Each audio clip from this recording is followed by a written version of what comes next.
Thanks very much for the opportunity to speak to you this morning. I was talking to Sandra and she invited me to kind of talk about how European policy influences kind of the way that policy has gone here and looking at in relation to addressing poverty, but also in terms of the approach that's been taken, kind of more or less applying a commissioning or tendering an external approach, top-down approach to policy making. So I've done a number of things. I've touched hopefully in a number of things here, and hopefully it'll all make sense by the end. I'm trying to cover a range of areas. I've also got a bit of a cough, so hopefully I won't collapse into the middle of a coughing fit in the middle of this as well. Just in terms of the European Anti-Poverty Network, we've been around for over 28 years at this stage. The overall objective of the European Anti-Poverty Network is putting the eradication of poverty at the top of the national and EU policy kind of focus.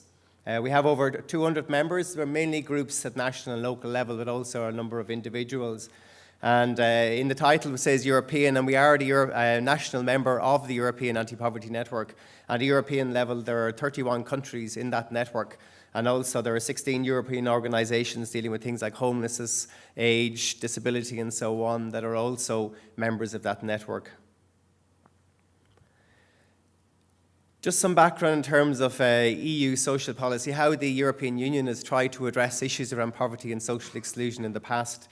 That when the EU was formed in 1957, the focus was around trying to avoid wars, really. So it was thought that if people who were connected, countries were connected economically, had trade relations with each other and so on, they were less likely to end up fighting again. So that was the kind of the vision. But it also had broader social values there as well. But they've been very hard to kind of give concrete kind of meaning to. The issue of equal pay is probably the one people are, equal pay for equal work. From the very beginning, that's been part of the way the EU worked. Part of the values of the EU, but really economic policy has dominated how the EU has evolved over time. From the 70s to the 90s, there were 3 poverty programs that were called, and they piloted different approaches across the EU in relation to community development, which we're all familiar with some of the outcomes of that here. In relation to partnership with different agencies, different stakeholders as a way of making progress in bringing about change and addressing poverty. And also the concept of social exclusion came through those programs as well. There was supposed to be a 4th program, but Britain and Germany at the time said that the EU didn't have a competence in relation to this issue, so it stopped the 4th program. Just in terms of how social policy or how poverty and social exclusion has progressed at the EU level, it's called mainly through soft law. So really the EU comes together, it agrees on targets and objectives, and then the countries decide to work together and they report to the European level how they're doing in relation to that. When it comes to economic law, policy, it's hard. It's very hard law. There are rules and regulations and so on, and they trump social laws in many ways, social policy in many ways. And that's been very difficult. And during the economic crisis, it was very obvious that that was the way things worked. There were very strong, hard fiscal rules, economic rules, and they got prioritised. It was about reducing our debt, reducing our deficit. The EU was in control of that. There were a lot of rules we had to fulfil. And the social impact of that policy was very much secondary, if it was considered at all. And that's where a lot of the issues arose in the last number of years. Poverty, there was a poverty target, but over that time, poverty has increased substantially all across the EU. We get some sense that the EU is waking up now, that they've begun to realise the social impact of what was happening. We're hearing more positive things, that they're much more conscious of the levels of inequality growing. The Brexit has obviously been voted for, the consequences of that. So we're getting some sense that they're waking up and they're hearing what we're saying a little bit more, realising that what we were saying before was probably not wrong. And they're beginning to listen a little bit more, including their economic policy. When they're making economic policy, they begin to think about what the social consequences of this might be. But that's kind of new, currently kind of new, so we have to wait and see how it plays out, really.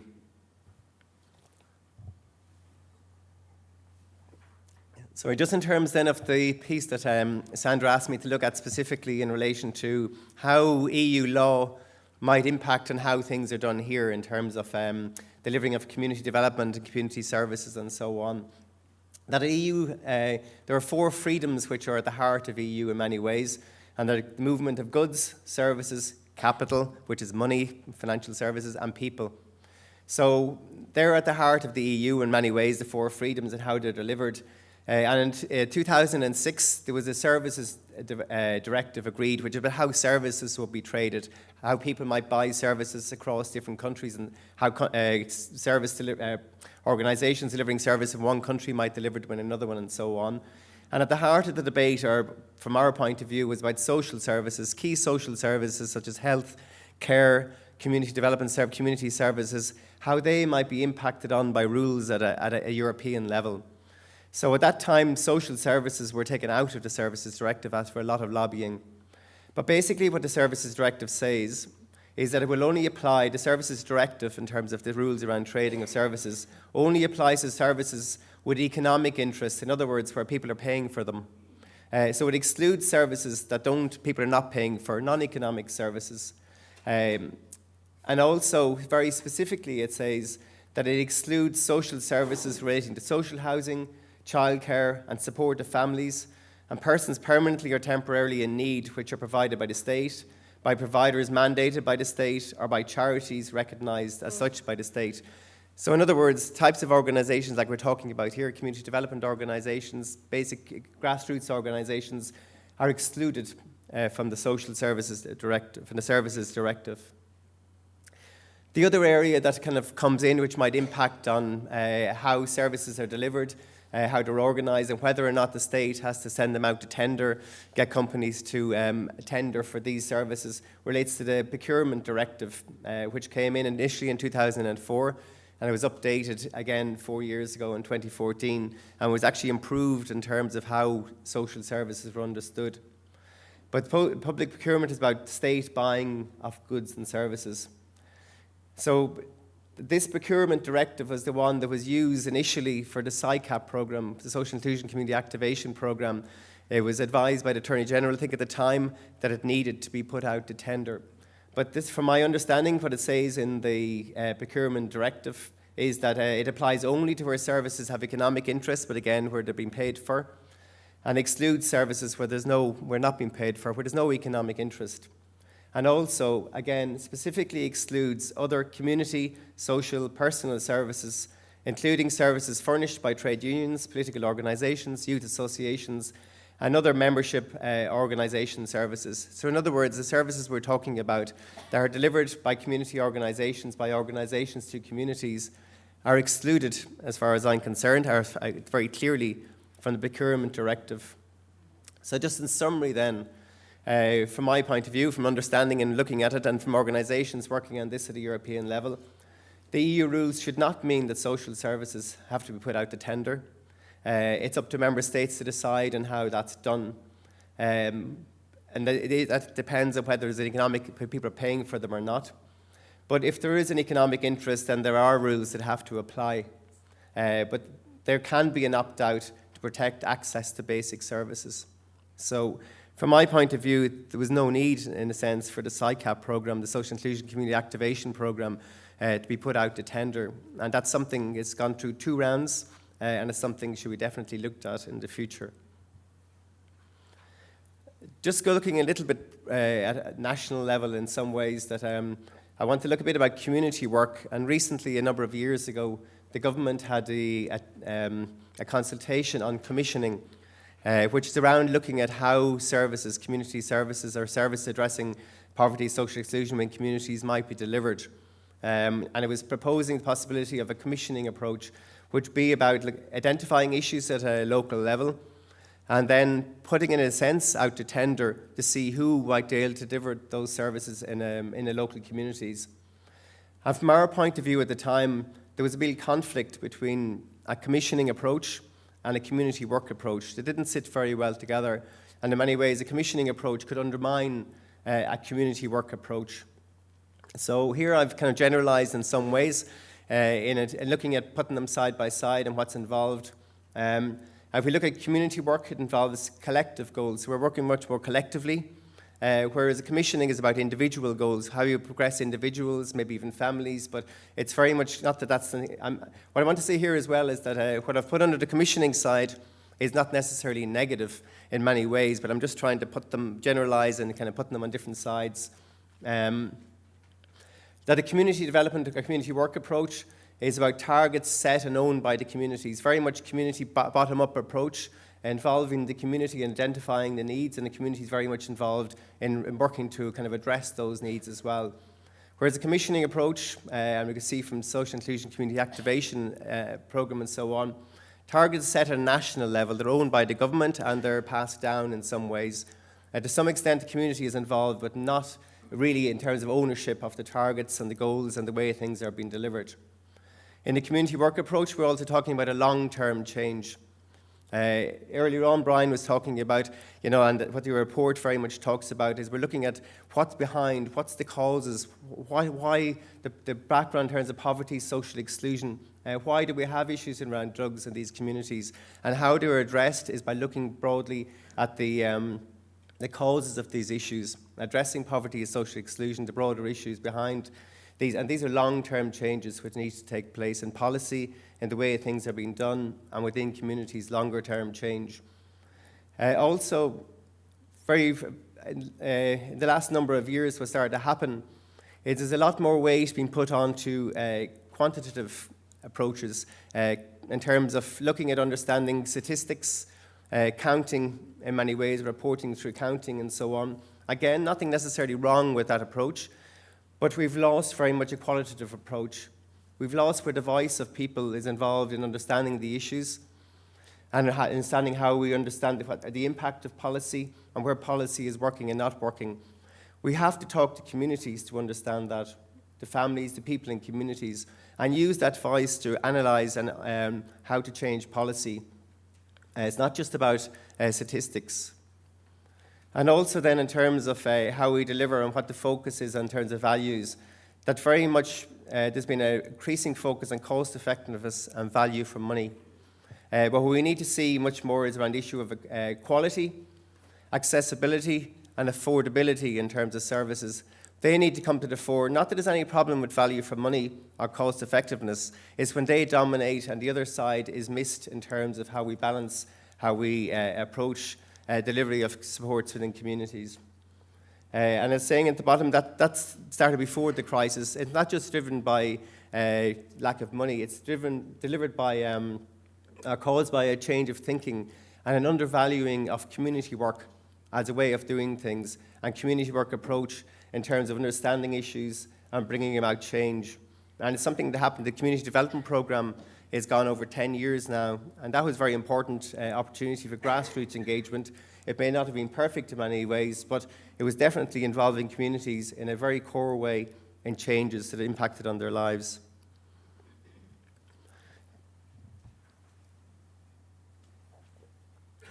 Just putting up this for your, you may be aware of it, but Community Work Ireland worked with other organisations to come up with an All-Ireland standards for community work. And it's about looking at social change, it's about collective action, it's about those areas in terms of how community empowerment. And these are the principles and these are the approaches that should be applied in terms of community work and how it's developed and how it's used. So I think it's worth revisiting the All-Ireland standards for community work and looking at how this can be supported and change in terms of how communities should be engaged in changes around their own lives and changes within their own communities. And I said this is something that's been undervalued in the last over 10 years. And it's a lot of community organisations struggling to maintain this approach, while a lot of the way that things have been done and delivered from outside has been undermining this approach. So it's been a real challenge for community organisations where they still exist, because a lot of resources have gone from this area to maintain this approach to their work.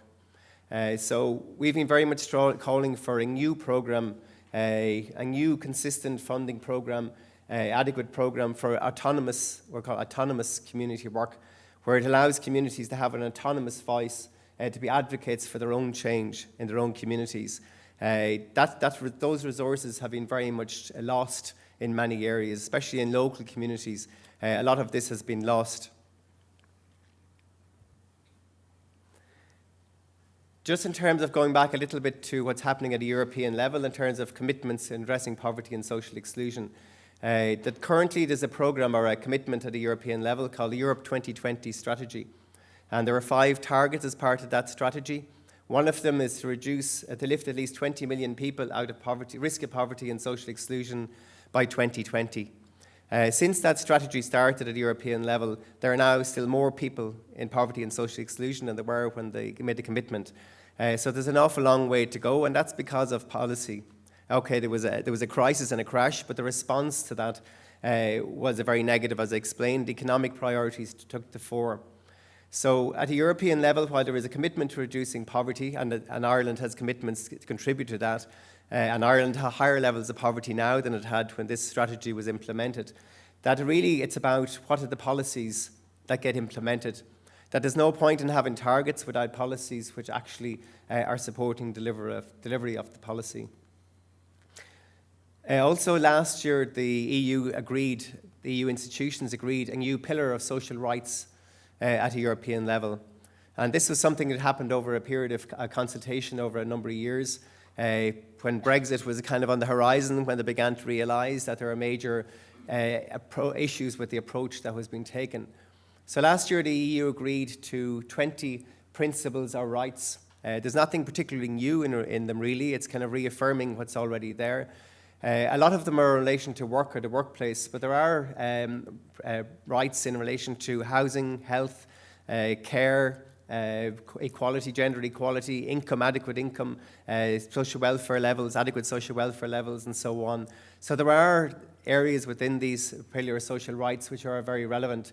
So we have to see now how the Irish government rolls it out here and what support to put behind it here. As I said, it doesn't give anything majorly new, but it gives a new focus. At a European level in particular, it gives a new focus. So for us, it's very important that we continue to put pressure to make sure that this is delivered. And then also you may be already familiar with the Sustainable Development Goals, which were agreed at the UN Sustainable Development Goals, which put economic, social and environmental policy together. They put the key focus is around end poverty in all its forms and leave no one behind. All governments have signed up to it. The EU has collectively signed up to it. The Irish government and the Kenyan governments were two of the officials from the Irish and Kenyan governments were collectively were behind the last push to get it over the line. So in a sense, it gives hopefully more responsibility to Ireland in relation to delivering on these goals. And they're global, but they also have relevance in relation to Ireland. There are targets there for Ireland as well in terms of delivering this in a very holistic way. Not picking economic goals ahead of social goals or environmental goals. It's about doing these in a consistent way. And finally, I know I've gone on quite a while. The Irish government is now in the process of developing a new national action plan for social inclusion, a new anti-poverty strategy, if you want. So the last 10-year strategy failed in many ways. Poverty levels are much higher now than they were at the beginning. The crash, you could claim, was responsible for a lot of that, and unemployment, a lot of issues, but also the decisions there have been made in relation to how those were being addressed. From our point of view, the last number of years, a lot of focus has been on activation, and work has been the solution for people in terms of addressing poverty and social exclusion. Now, of course, a decent job is important, and it can help people and families escape poverty. But really, if you're going to do it, it's about some of the issues you've identified in your report. You have to identify the core causes, the structural inequalities, the core causes of poverty and inequality.